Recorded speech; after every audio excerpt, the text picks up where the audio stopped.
Bueno, Claudia, estoy seguro que alguna vez has escuchado hablar del cambio climático. Sí, totalmente. Es que es un problema presente en todo el mundo y también aquí, en la provincia de Alicante. En la provincia de Alicante especialmente, ya que estamos en peligro de posible desertificación. Pero bueno, no vamos a hacer spoiler, porque aquí tenemos a Jaime Martínez, que nos va a dar una charla apasionante sobre el cambio climático, sobre los fenómenos y las consecuencias que de ellos se derivan. Así que adelante, Jaime, el escenario es tuyo. Muy bien, muchas gracias. Sí, voy a hablaros de desertificación y también de desiertos, un tema árido donde lo haya, y trataré de ser, bueno, un poco ameno, ¿no? Es importante, ¿no?, hablar de las diferencias que hay entre desiertos y desertificación. Estos conceptos no son lo mismo, y es importante de cara a las soluciones que se puedan plantear, ¿no? En primer lugar, esto es un desierto. Esta imagen fue tomada en el Sáhara Atlántico, en una de las expediciones que hemos hecho por allí, y esta es la imagen que se suele asociar a un desierto, ¿no? O quizás la imagen más arquetípica es un mar de dunas, cuando en realidad la mayor parte del desierto son piedras. Los desiertos ocupan mucho territorio en el planeta. Fijaos aquí en esta imagen que doy la superficie en kilómetros cuadrados de los distintos desiertos del mundo, en comparación con la superficie de España, ¿no?, para tener un poco una referencia. Es muchísimo territorio, aparentemente vacío e improductivo. Cuando en realidad esto no es así. En esas expediciones que os he dicho, con una asociación que se llama Harmus, que vamos buscando los restos de fauna que parece que está muy escondida, cuando en realidad está más presente de lo que parece, pues podemos encontrar un montón de animales y plantas. Claro, hay que saber mirar, ¿no?, y hay que poner cámaras trampa, pero en realidad un desierto es un lugar bastante productivo para lo poco que llueve. Es decir, no es un sitio degradado, es un ecosistema maduro, donde los pocos recursos que hay se aprovechan muy bien. Esto es importante tener en cuenta, ¿no?, que es un ecosistema maduro, productivo hasta donde da la lluvia que hay. Tengamos en cuenta que hay lugares, un desierto se caracteriza porque por lo menos durante un año no llueve nada, o la precipitación es menor de 100 mililitros. Hay casos extremos. En Atacama hay estaciones meteorológicas donde durante 45 años no ha caído una sola gota de agua, ¿no? Entonces bastante es que haya algún animalejo por ahí. Y esto es muy importante respecto a la desertificación, porque la desertificación es un proceso de degradación que nos conduce a algo parecido a esos desiertos, pero es un proceso de degradación. Es decir, es un sistema que se convierte en poco productivo por una mala actuación. Y la desertificación se ciñe a una zona muy concreta del planeta, concreta pero extensa, porque ocupa más del 40% de la superficie del planeta, que son las zonas secas. Aquí a veces confundimos zonas secas con zonas áridas. En realidad las zonas secas son un poco más amplias, ¿no? Incluyen zonas hiperáridas, áridas, semiáridas y subhúmedas secas. La definición de Naciones Unidas, que es la que vamos a seguir, puesto que hay cientos de definiciones de desertificación, lo cual ya indica que el problema es un poco ambiguo, complejo y que nunca se acaba de aprender bien, ¿no? Entonces, la definición actual de Naciones Unidas excluye los territorios hiperáridos, y esta es una de las críticas que tiene la definición, pero como pueden ver, abarca mucho territorio. La segunda cuestión importante es que en esas zonas secas se produce una degradación por dos cuestiones: por variaciones climáticas, pero también, y ahí está la clave de todo esto, por actividades humanas inadecuadas. Y aquí vemos 4 paisajes que tienen que ver con esas actividades humanas inadecuadas. Estas 4 imágenes podéis ver un olivar con unas cárcavas tremendas, consecuencia de que ha desaparecido la cubierta vegetal que había entre los árboles, y desaparece para que ese sistema sea más productivo y dé más aceite, ¿no? Lo que lleva al final es que cuando eso coincide con una variación climática, o como por ejemplo una lluvia torrencial, se pierde mucho suelo. La siguiente imagen es un paisaje, el paisaje que ha quedado tras el paso de la minería en la zona de Almería, donde todos los bosques de encinas que habían en esas sierras se talaron para fundir el mineral, concretamente el plomo que se sacaba de aquellas minas. Ha quedado un árbol testimonial ahí que se plantó hace unos años y que no puede crecer más porque no hay suelo, ¿no? Esa es otra característica importante de la desertificación, es que una vez que ocurre, en muchos casos es difícil volver atrás. Si el suelo que había en ese monte se acabó en el mar, ahora le resulta muy complicado a la nueva vegetación prosperar. Otro caso es el regadío, por ejemplo. El regadío, que aparentemente nos puede parecer una imagen idílica de riqueza, incluso de contención del desierto, otro error asociado a la desertificación, no es el avance del desierto, pues muchas veces implica el deterioro de los recursos hídricos por los que está soportado. Y también el sobrepastoreo, la última imagen, cuando muchos animales se juntan en un determinado lugar durante mucho tiempo, acaban con la vegetación que hay, compactan el terreno y dan lugar a que se deteriore el territorio. Porque, por último, esta degradación incluye muchas cosas, y esta es una de las críticas también, o de las complejidades del problema, porque implica pérdida de productividad biológica y económica, y también de complejidad de ese territorio. Es decir, abarca muchas cuestiones. En resumen, la desertificación podemos decir que es un proceso que ocurre en un determinado territorio, en un determinado bioma, que ocupa mucho espacio, 40% del planeta, de las tierras emergidas, que depende de las variaciones climáticas y de las actividades humanas. Y como decían al principio los presentadores del evento, el problema es que estas variaciones climáticas están yendo más y están relacionadas con el cambio climático. Antes había sequías, había inundaciones, pero estas son cada vez más frecuentes. Por cerrar el círculo diremos que encima ese cambio climático depende también de las actividades humanas inadecuadas. Es decir, que tenemos aquí una doble vertiente, una doble presión que nos está afectando, que tiene que ver con la desertificación. Pero veamos algún caso un poco espectacular de los que han ido ocurriendo en las últimas décadas, para ver de qué estamos hablando en un caso concreto, tocando tierra, ¿no? Esto que ven aquí, esta gran imagen donde se ven unos pequeños charcos, es lo que queda del mar de Aral. Esto era el cuarto mar o lago interior más grande del mundo, tenía 68.000 kilómetros cuadrados, que, bueno, igual por tener un poco una referencia, igual que veíamos con los desiertos, la Comunidad Valenciana tiene 23.000 kilómetros cuadrados. O sea, esto era más del doble, casi el triple de la Comunidad Valenciana, era un mar. ¿Qué ocurrió? Bueno, pues que se empezó a vaciar porque los ríos que lo alimentaban se empezaron a utilizar para regar tierras alrededor de todo este territorio, debido a que en la Unión Soviética, esto ocurrió cuando todavía existía la Unión Soviética, empezó a generarse ese problema, la Unión Soviética consideró que debía ser autosuficiente en la producción de algodón, no debía depender de nadie y ser autosuficiente. Entonces todo este territorio en Asia Central se puso en cultivo, y para regar esos cultivos, que necesitan mucha agua, se utilizaron los ríos que alimentan este mar.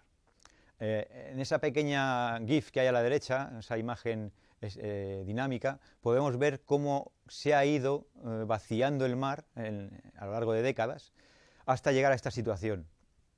Y también he puesto un par de imágenes muy ilustrativas de lo que ha ocurrido. Arriba vemos cómo era el lugar, el mar, en el sur de ese mar, una ciudad que había en el sur. Ahí había un mar que daba unas capturas de unas 40.000 toneladas de peces al año y generaba 60.000 puestos de trabajo. Esa misma imagen que vemos arriba es hoy abajo. Es decir, ahí están los barcos de pesca varados en el fondo del mar. Aparte de acabar con todo el sector pesquero, lo que ocurrió es que al vaciarse el mar y quedar expuesto toda la costra salina, los vientos típicos de esas zonas fueron esparciendo toda esa sal, con lo cual también se acabó con la agricultura, porque al llenarse la tierra de sal, eso se volvió impracticable. El mar de Aral es paradójico y es un caso seminal porque cosas de este tipo han ocurrido repetidamente y siguen ocurriendo. A veces los casos de desertificación que hay en el mundo los vamos clasificando por familias para sacar patrones comunes y ver cómo se pueden combatir o atacar, ¿no?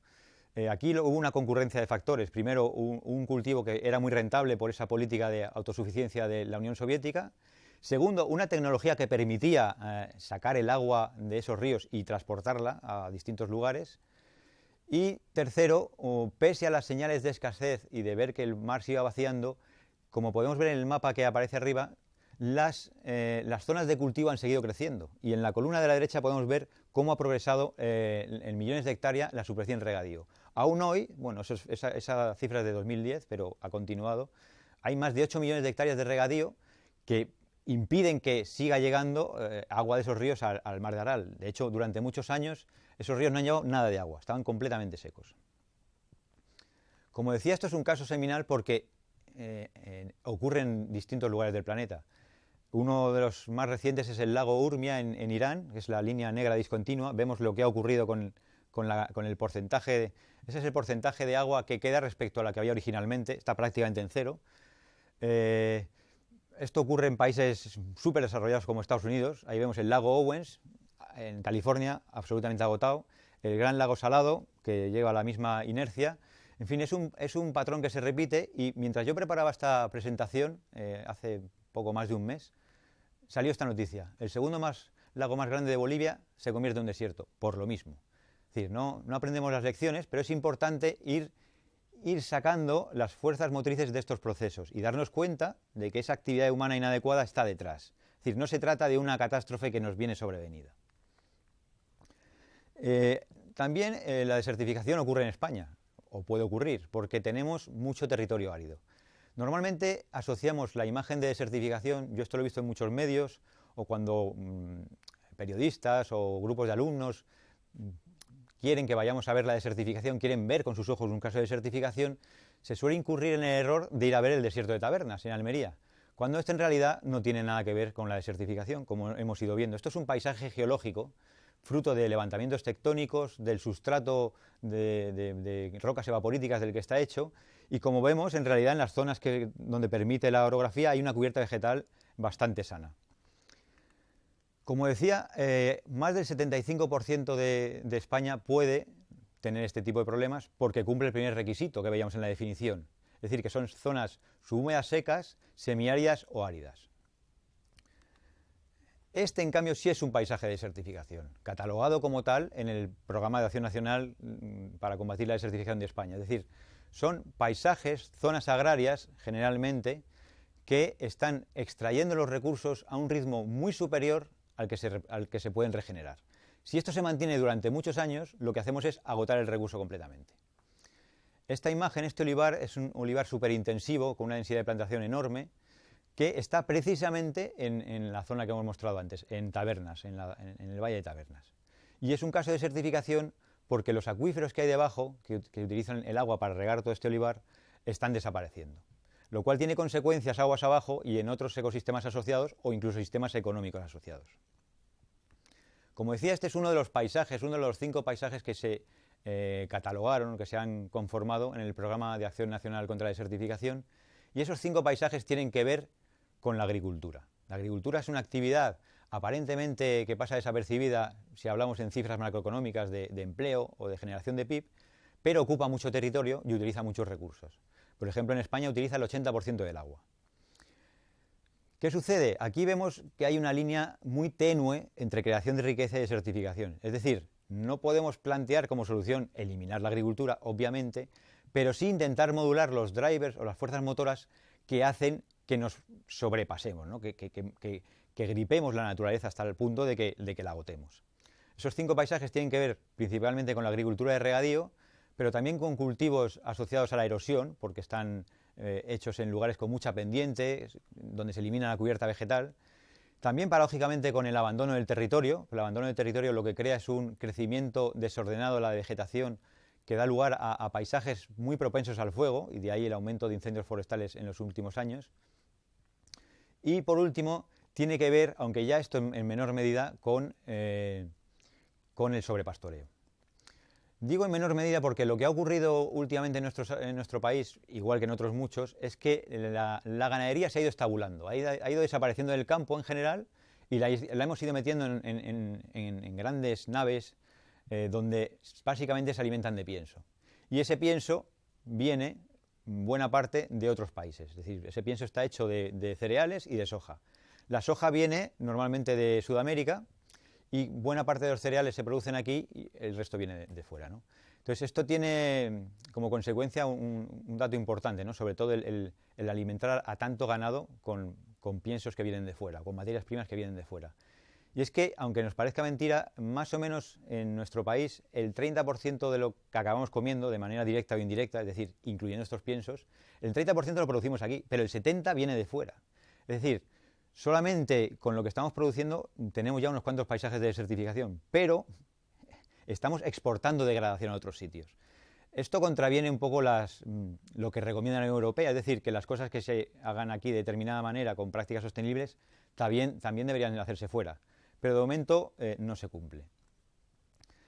Otro hecho importante que ha ocurrido es que, a pesar de que la agricultura, las grandes cifras, la superficie agraria ha disminuido mucho, lo cierto es que la superficie en regadío ha aumentado bastante, ¿no? De ahí que muchos de estos paisajes de desertificación que contiene el plan tengan que ver con el regadío. Bueno, llegados a este punto, donde hemos explicado por qué surgen los problemas de desertificación, cómo vemos que hay imbricados factores políticos, económicos, sociales, es la hora de hablar de, bueno, ¿qué se puede hacer frente a ello, ¿no?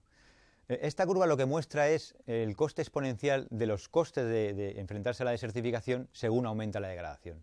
Vemos que cuando un territorio está muy degradado, cuando se ha perdido mucho suelo, se han agotado acuíferos, el coste es altísimo.